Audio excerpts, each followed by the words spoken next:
I had been drugged and defiled. In the aftermath, Leo, my boyfriend, not only showed no disgust but showered me with a pity so profound it became my shield. He guided me out of the darkest shadows of my trauma.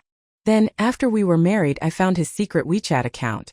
It was a digital brothel where he flirted and bantered with countless online sex workers. One of them, a girl he'd saved in his contacts as pure but stacked, had just received a 520 renminbi transfer from him. A flirtatious voice message followed. I wish we'd met sooner. I have so many regrets. Do you think I'm dirty, babe? Leo sent a patting head to comfort emoji, then typed back. Of course not.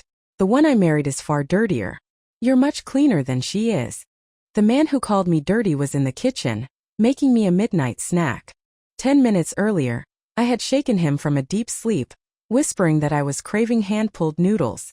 Bleary-eyed but uncomplaining, he had risen from our bed to knead dough for me. A moment ago, my heart had been swelling with gratitude for his devotion. Now all I wanted was a divorce. Stella, honey, do you want soup noodles or tossed noodles? He called out, his head poking from the kitchen doorway, his voice a vessel of pure tenderness. When I didn't answer, he added cheerfully, I'll just make both then. You like them both anyway. My hand trembled as I scrolled through his chat history. I watched him navigate a sea of women with practiced ease, his flirtations slick, his advances shameless. The title of husband was a meaningless garment he shed at will. The contact list was an endless scroll of vulgar objectification. Besides pure but stacked, there was 5 feet 2 inches with killer legs, the girl next door freak, and yoga booty. The unsentimental, recurring payment records spoke for themselves. I wiped a tear from the screen, the breath trapped in my lungs a burning knot of agony. It was a pain so sharp it felt like suffocation.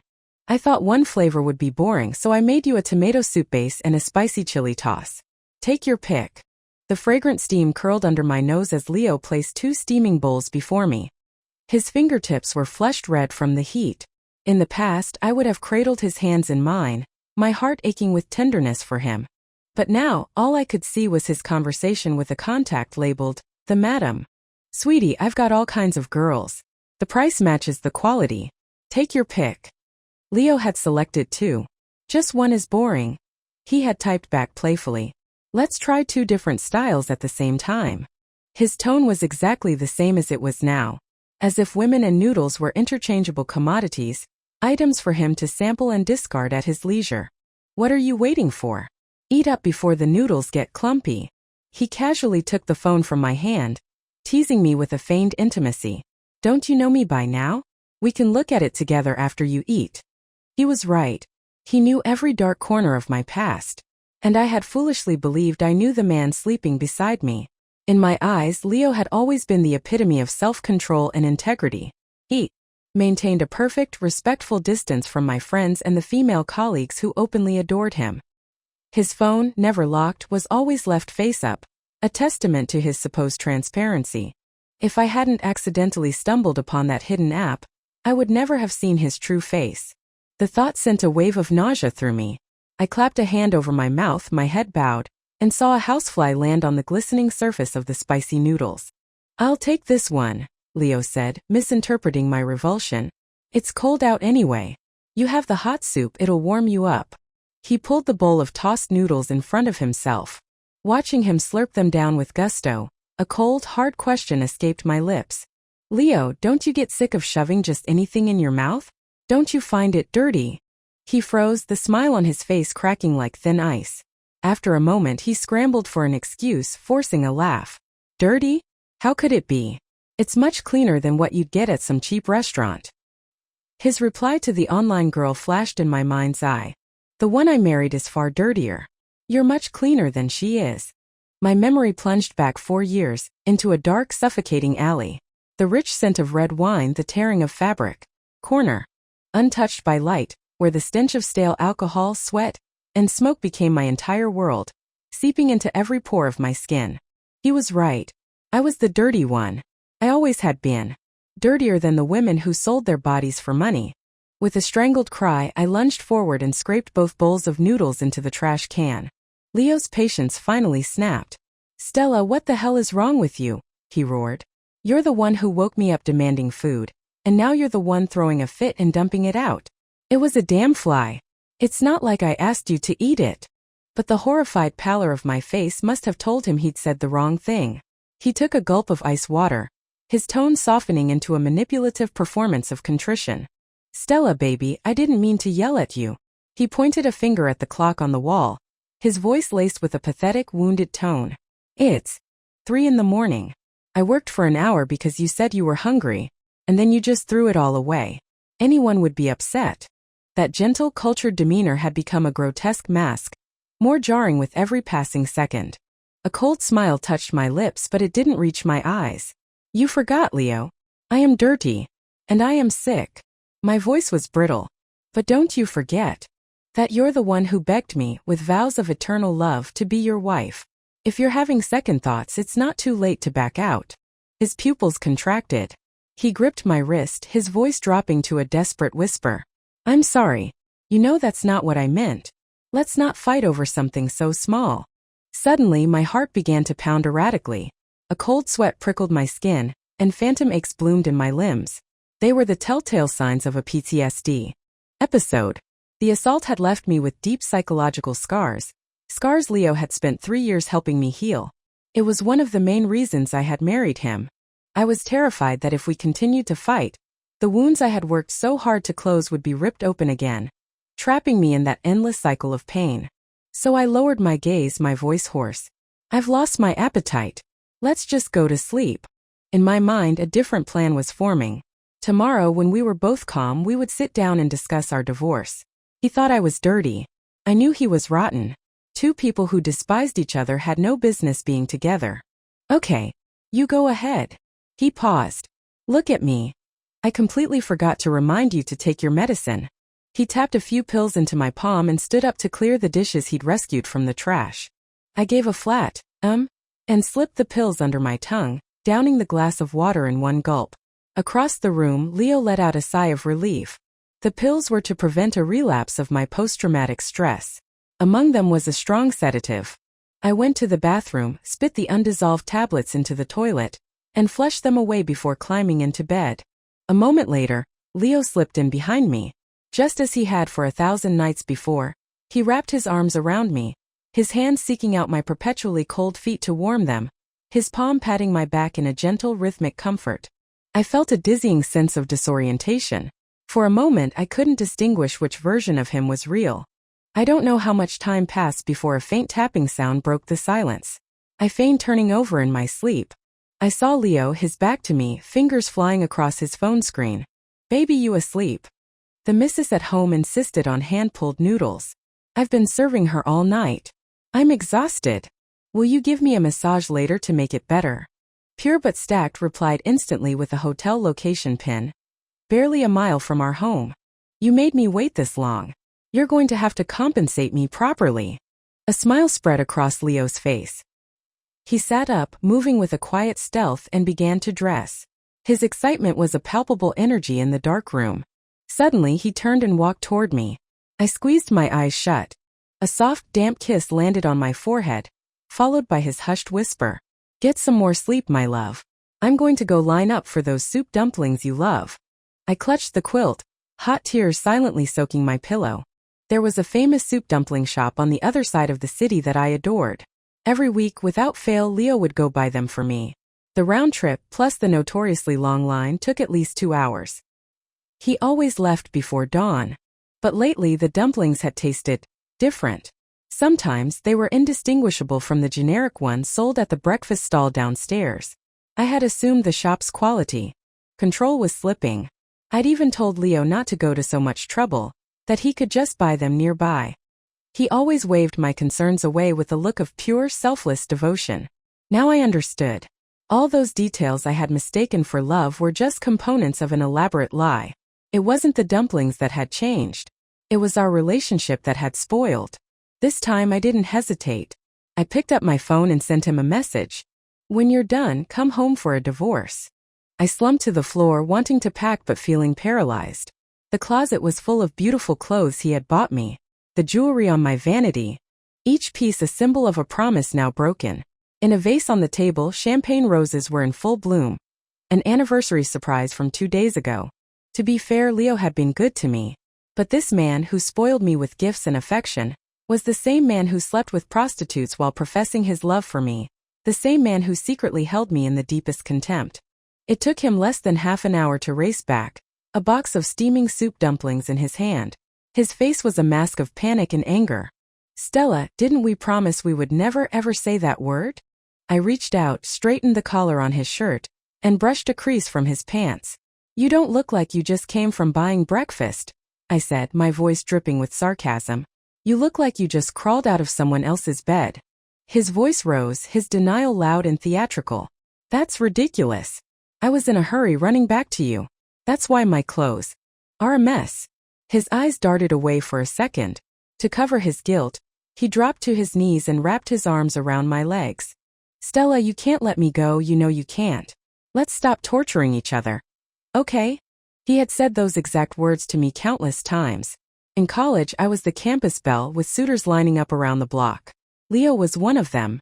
I didn't know then that the deepest, ugliest part of human nature is the desire to pluck the most beautiful flower from its pedestal, only to crush it underfoot. At the graduation party, a group of my suitors, led by a wealthy heir named Bryce, insisted on escorting me home. They had plied me with drink after drink, and by the time I realized something was wrong, my body was no longer my own. They dragged me into an alley. What began as one man's crime became a group's carnival. I was conscious, my makeup streaked with tears as I begged for mercy. But demons don't understand mercy. When they were done, they dumped me by a foul-smelling canal. I felt that even the air I breathed was contaminated. The confident, vibrant girl I had been couldn't accept this fate. I threw myself into the water. If Leo hadn't noticed my phone was off and come looking for me, I would have died. In the aftermath, my parents, unable to bear the gossip, disowned me. My friends turned on me, calling me promiscuous. Bryce, with his family's power and influence, ensured that he and the others received a paltry 5-year sentence. In that living hell, Leo was my only constant. Every time I tried to end my life, he would hold me tight. "Stella, you still have me. Let's stop torturing each other. Okay?" How ironic. The hope that had kept me alive had become nothing more than a hollow, manipulative catchphrase. But I didn't need him anymore. I coldly pushed him away and began to pack. "The house, the car, I didn't pay for them, they're all yours. I'm only taking what belongs to me." Leo strode forward and gripped my shoulders. "Are you serious? I spent 3 years with you, I served you hand and foot. I was willing to marry you." His voice cracked with rage. "I paid such a high price. And you think you can just walk away?" He grew more agitated, his eyes red-rimmed, his face twisted into an unfamiliar, terrifying mask. I silently closed my suitcase and wrote "divorce agreement" on a blank sheet of paper. That's when he completely lost control. He snatched the vase of roses and smashed it at my feet, his true feelings finally erupting in a torrent of rage. "Stella, don't you get it?" he screamed. "After what happened to you, what man would ever want you besides me?" The delicate petals shattered, scattering across the floor in a sad mess of glass and water. If I hadn't seen the chat logs, I might have believed this was the desperate act of a man deeply in love, unable to bear losing me. Now, I just saw a brilliant actor whose 3-year performance had finally come to an end. I laughed, a sound devoid of mirth. "So, how was her massage? Can't let that money go to waste. I can wait for you to finish before we sign." Panic flashed in his eyes. He held up the box of dumplings as if it were proof of his innocence. "What woman? What massage? I went to buy dumplings. You're having an episode, you're delusional. Don't you dare try to pin your crazy fantasies on me." I had anticipated he would gaslight me. I pulled out the photos I had taken of his phone screen the night before. "Guess what your bosses would think if they received a copy of this?" I didn't want to threaten him. I just wanted a clean break. But after a moment of shock, his face contorted with a new righteous fury. He slammed his own phone down in front of me. "Stella, you were willing. That night was consensual. How dare you frame those boys?" he accused, his voice dripping with venom. "And I was soft-hearted enough to believe you, to pity you for your illness instead of exposing you. Calling you dirty is a compliment, considering what a slut you are." He clicked on a video. On the screen, Bryce, the rich boy, was slapping my face with a thick stack of cash. "Miss Campus Belle," his voice sneered. "Acting so high and mighty, but you still ended up spread for me. Is this price satisfactory?" In the video, the drugs had taken full effect. My face was flushed, my eyes squeezed shut as I gasped for air. Bryce pinched my chin and stuffed the money into my mouth. Watching it, I felt a phantom hand squeezing my own throat, choking me. Leo, oblivious, let the video play on a loop. My wife was passed around like that, he ranted. So what if I pay to play with a few women? Is that so wrong? Play. He defined my torment as a transaction, a form of recreation. Was his love, his healing, all just a performance to satisfy his own twisted desires? How was he any different from the criminals who had assaulted me? I swallowed the metallic taste of blood rising in my throat. Mr. Croft, I said, my voice dangerously calm. Why don't you calculate how much you owe me for the year we shared a bed? Please include the bill with the divorce papers. That single sentence extinguished all of his fury. The phone clattered to the floor. He stared at me, his eyes a swirling vortex of confusion, regret, and shock. I didn't have the energy to decipher his feelings anymore. By the time he recovered, I had dragged my suitcase out the door and slammed it shut behind me. My first stop was a psychologist's office. After the incident, I had tried so many times to get professional help, but Leo always dissuaded me. Stella, that's like ripping open your wounds for a stranger to see. It might just make things worse. Let me be the one to heal you. He bought stacks of psychology books and, after cross-referencing my symptoms, diagnosed me with PTSD. He put me on a cocktail of pills, and with his patient companionship, my symptoms did seem to subside. In the third year, he declared me cured and proposed. Even with the marriage in ruins, I had felt a sliver of gratitude for his help. Until the real doctor told me the truth. You don't have post-traumatic stress disorder, she said, her brow furrowed. Your symptoms last night were the result of medication misuse and psychological manipulation. She continued, it's normal to have an acute stress reaction after a trauma. The mind, to a certain extent, can heal itself. You are a very resilient woman, but your husband has been subconsciously reinforcing your sense of shame. What you experienced was a withdrawal reaction, coupled with a powerful psychological suggestion that you were relapsing. You mean, I'm not sick? I asked, my world tilting on its axis. No, the doctor said gently. An acute stress reaction is normal. A disorder is a clinical illness. You have trauma, yes, but with proper counseling and a positive mindset, you can recover fully. A massive weight lifted from my chest, only to be replaced by a tidal wave of incandescent rage. Leo had been my anchor, my spiritual pillar. I never imagined he was one of my tormentors. The demons that haunt you are mostly of your own making, the doctor counseled. Only by freeing yourself from the grip of these negative emotions can you truly be liberated. Her words cleared the fog in my brain. The physical scars had healed. The gossip would fade. The true prison had been the one in my mind. Endless hatred was pointless. Moving forward was more important than revenge. As for Leo, karma would find him eventually. I rented a cheap apartment with nothing but a moldy mattress. But I was filled with a fighting spirit I hadn't felt in years. I had a degree, I was presentable, I was intelligent. I refused to be a caged bird any longer. So what if I had been cut off from society for 3 years? I would not just survive. I would thrive. I turned on my phone to look for jobs and was bombarded with messages. All from Leo, of course. He was the only contact I had left. After my world had collapsed, he had become my everything. Now he was nothing. I blocked him on all platforms. After a frantic period of sending out resumes, I landed an interview for an executive assistant position. Just as I was about to enter the office, Leo cornered me. Stella, your illness isn't fully cured, you're not fit to work, he pleaded. And some of our old classmates work at this company. If they find out about your past, your life here will be hell. My past? I retorted, my voice low and dangerous. You think my past is shameful, but you paying for sex is noble? It's better than you, he shot back, then his voice faltered. We were in a public hallway. I dragged him into a stairwell. Let me spell it out for you, I seethed. I'm divorcing you because you're rotten. You're repulsed by me because I was a victim. I will stand tall even if people point and whisper. But you tarnished yourself for a cheap thrill. Leo, I warned, you're a man with a reputation. You should pray I don't decide to ruin it. He blocked the door. This is the first time we've fought in 3 years, he said, his face a mask of earnest reflection. And I've thought about it. Yes, I was wrong. But you lied to me too. If Ivy hadn't told me, I would have never known you drank that wine willingly that night. Ivy, my best friend who had started the rumors. He chose to believe her, a venomous liar, over me. Stella, he said, his face shameless. I was deceived. I wasted 3 years of my youth on you. If you're willing to call it even, we can still have a good life together. His audacity was breathtaking. In his moral calculus, our love and pain were items on a ledger to be balanced. I slammed my handbag into his forehead. You want to do the math?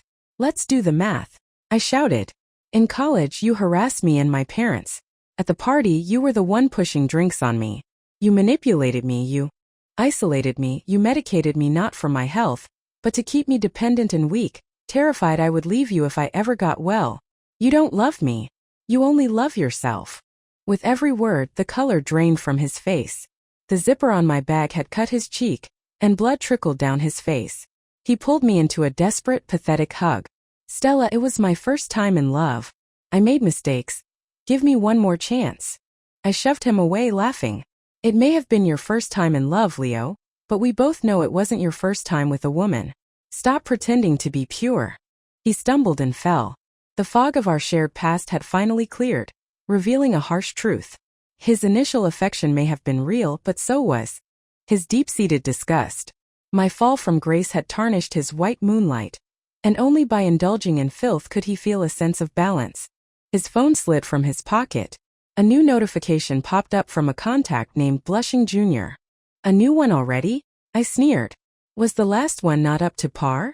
He scrambled to delete the contact to shut down the secret account, then held the clean phone up to me like an offering. See? They're all gone.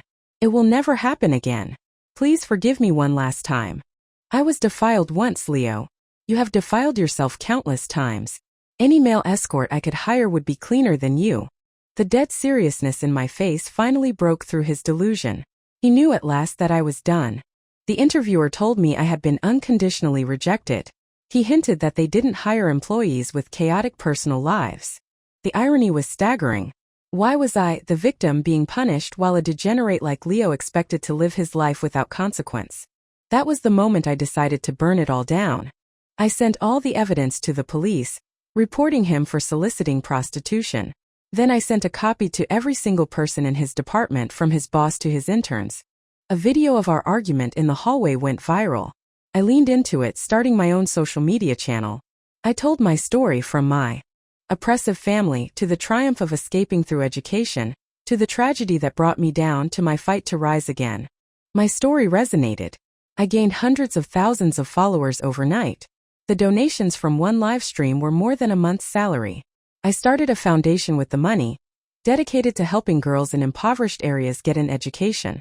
One night during a stream, a user named Ivy Don't Cry spammed the chat, spewing a mix of half-truths and vicious lies about the real story. For a second, the old panic seized me. My hand instinctively searched my pocket for the pills that weren't there. Then the doctor's voice echoed in my mind. You are not sick. You are resilient. My vision cleared. I looked at the screen and saw a flood of support from my followers. They had mass-reported Ivy, gotten her banned, and were now digging up her own sordid history. She deleted her account and ran. The doctor was right. My only true enemy had been myself. On the day my foundation officially launched, I stood backstage in a custom gown, about to walk out for the ribbon-cutting ceremony. Suddenly, a hand clamped over my mouth, and I was dragged into a dusty storage closet. I fought back, biting down hard, kicking and scratching. It's me, Stella. Stop. Leo's voice pleaded. He didn't fight back, just absorbed my frantic blows. When I stopped, I barely recognized him. He was gaunt, unshaven, his expensive suit wrinkled and stained. He dropped to his knees, a broken man. Stella, you're all I have left. Can you come back? He no longer spoke of what he had done for me. He knew he held no power over me anymore. Now he was the one who was needy. I looked at the dust from the floor staining the tip of my designer shoe and smiled a genuine, liberating smile. If he had ever truly loved me, he would not have chosen this day, my moment of triumph, to try and drag me back into his darkness. No, I said and walked away.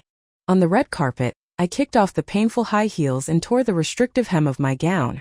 The cameras flashed 100 blinding lights. The carpet was long, but I walked it barefoot, steady and sure. as light and as free as the wind. To all the children still trapped in hardship, I said into the microphone, my voice ringing clear and strong, I want to tell you that life is not a track. It is an open field. If you hold on, if you keep faith, you will one day walk your own red carpet. The applause was thunderous. 3 years later, my story prompted an official review of my case. Bryce, who was about to be released, had his sentence extended. He wouldn't be getting out for at least another decade. His family's business, tainted by the scandal, crumbled. Leo was fired from his government position and blacklisted. He was detained for 2 weeks, and his frequented brothels were raided, freeing several young women. After a year of him fighting it, our divorce was finalized. My counseling firm has grown exponentially. My foundation has changed countless lives. People no longer see my story as a sordid history but as a testament to resilience. I have finally become the person I was always meant to be. Looking back, the past is nothing but smoke, scattered by the wind. Epilogue. Leo. In college, everyone knew Stella was my white moonlight. They called me a fool. But I was persistent. And I won. Soon her eyes saw only me. I knew she was innocent. But my friends whispered that she was dirty now, unworthy of me. Her family, her past, everything became a flaw. A thorn grew in my heart. I continued to care for her out of habit, but I sought solace with other women. I told myself it wasn't betrayal if I didn't feel anything for them. After all, her body wasn't just mine, was it? When she found out and left without a second thought, I finally realized how wrong I had been. I saw her on video, radiant and powerful, and a wave of pride washed over me. That's my woman. Then the bitter jealousy, the desire to hide her away, and the crushing realization that we were over. I snuck into her event, my heart in my hands, ready to beg. But when she looked at me, there was no love, no hate. Just peace. The peace of letting go. I knew then that she would never be mine again. Tonight, holding our wedding photo and the divorce decree, I swallowed a handful of the same sleeping pills I used to give her. If only I could do it all over again. I would have given her the unconditional love she always deserved.